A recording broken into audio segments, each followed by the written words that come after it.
Assalamu alaikum. Welcome back to another video and to the YouTube channel.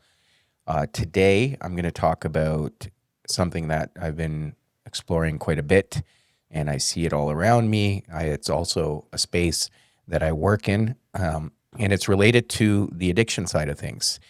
And this is based on a piece I did on my Substack, but it's really around the addiction epidemic that we see around us and how Islam teaches us about this and taught us when the revelations came to our prophet, peace and blessings be upon him. So, as we know, almost 15 years ago, a man was disturbed by the condition of his people, trying to make sense of it all, but often finding himself in solitude, seeking clarity, not feeling like he fit in, and usually feeling separate from his tribe. He found comfort in a cave where he would meditate for hours until he was ready to return to the absurdity of the world. People around him were drunk and drowned in their worship of idols, which had also become an annual spectacle. Each tribe would promote its idols and try to get money from visitors. These people were stuck in that present moment, unwilling to look beyond their arrogance or the pursuit of material wealth.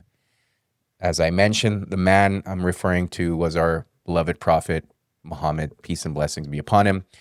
And as we can speak now, the world has changed, but our collective condition has not. The idols may look different today, like shiny screens, substances, or even the need for validation. But humanity's spiritual disease remains the same. And that's where we describe it as heedlessness. Now, the repeating message across time, what has it been? This narrative is so compelling, and why does it surface over and over again, especially with every prophetic figure? It's the same message, as I mentioned. A group of people get stuck in their ways, losing sight of how brief this worldly life truly is, mocking the one who has been sent to them as a guide.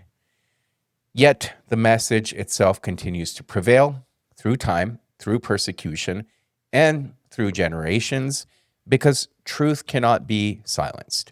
Speaking truth, however, has always been a lonely journey. So here we are again in a world that is divided and lacking spiritual strength, where every minor distraction can consume us and lead us astray. So that's where the addiction piece comes in. It is a symptom of disconnection. Our society's problem is not merely a lack of direction. It is that many people cannot even reach the starting line. We are buried beneath what has become an epidemic of addiction, unable to look inward long enough to find clarity. Addiction is not understood for what it truly is.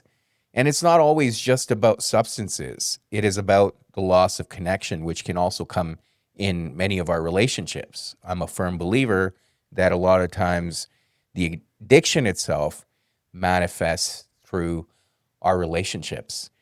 And this is something that physician and trauma expert Dr. Gabor Mate defines. He says addiction is any behavior that a person craves, finds temporary relief or pleasure in, but suffers negative consequences from and cannot give up. What one is seeking to escape is precisely what keeps the addiction alive. The fuel that sustains it is shame, a powerful emotion that thrives in secrecy. Shame comes from all directions, from one's parents, teachers, culture, society, and even religion. It tells us we are not enough, that our flaws make us unworthy of redemption.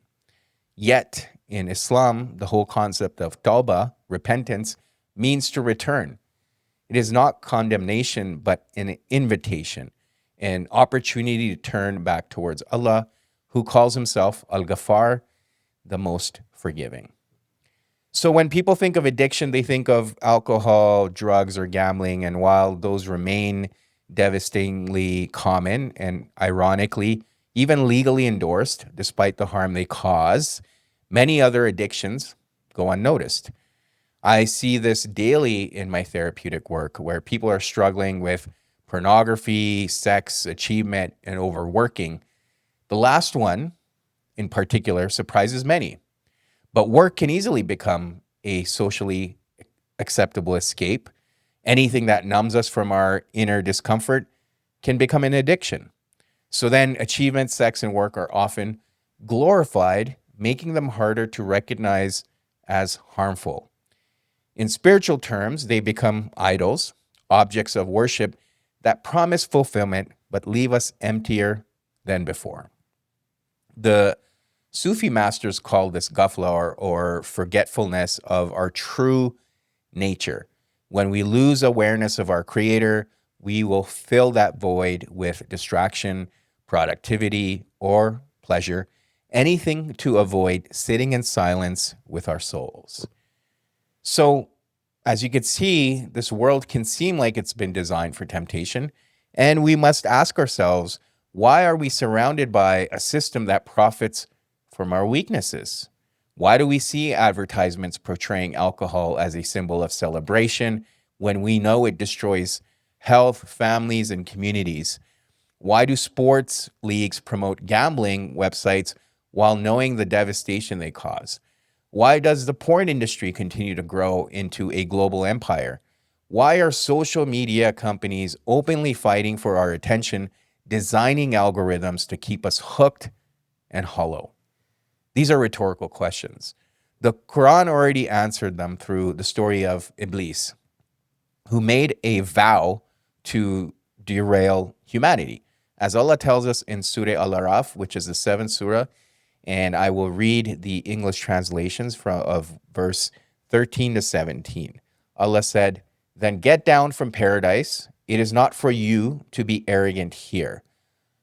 And this is where Satan responds, "I will lie in ambush for them on your straight path. I will approach them from their front, their back, their right, their left, and you will find most of them ungrateful." So, as you can see, Iblis made his motives clear. His goal is to lure us away from remembrance, or dhikr, and toward forgetfulness. And today, he no longer needs idols made of stone. He has the perfect tools: screens, substances, and the illusion of control. So, coming back to our Prophet Muhammad, peace and blessings be upon him, he did feel alone for rightful reasons as he witnessed the decay of his people. When he spoke the truth, he was exiled, mocked, and nearly killed. Yet, truth prevailed, as it always does. The same tests continue for us today. We live in an age that glorifies indulgence and mocks restraint. The addiction epidemic is not only destroying individuals, it is eroding our spiritual foundation. But Allah, in his infinite wisdom, allowed the struggle to exist so that true believers could rise through it. Free will is our greatest mercy and our greatest test. We can still choose to awaken.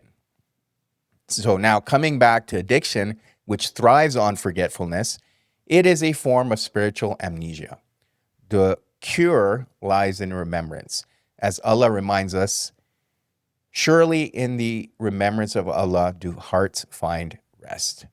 The path begins with awareness, with facing our pain instead of escaping it. It starts by remembering who we are beneath the noise and the numbing. Prophet Muhammad, peace and blessings be upon him, was sent as a reminder, a man who taught us what we had forgotten. He found truth in solitude, not to escape, but to prepare for his mission. Perhaps our solitude, too, can be sacred if we use it to awaken. I hope you enjoyed this exploration. As always, please subscribe and support the channel.